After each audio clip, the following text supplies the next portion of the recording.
Hello, good evening. Andito nga pala ako ngayon sa Osaka. At ngayon dahil nga po maulan ay naghanap po ako ng makakainan ko na ichiran dito. Malapit lang to sa Osaka Station papuntang Red Ferris Wheel.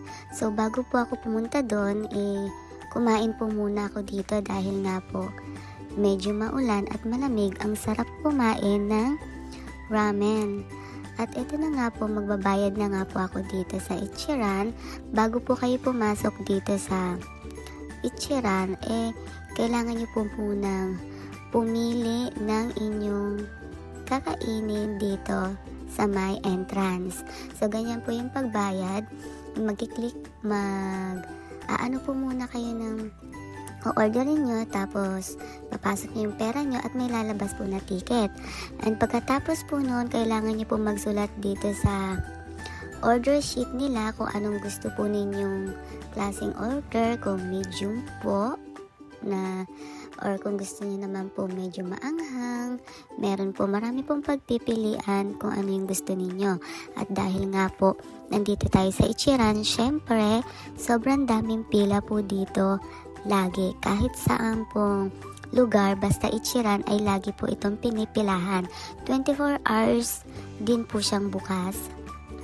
Kaya kahit anong oras, pwede po kayong pumunta sa Ichiran kung saang lugar kayo naroon. Dahil ang Ichiran po ay matatagpuan kahit saan po kayong lugar nakatira. At ayan nga po, nakapila na po ako dahil naghihintay na rin po ako ng mga matatapos kumain. So ito pong nasa unahan ko, mga nakapila din po yan. At naghihintay na mga matatapos.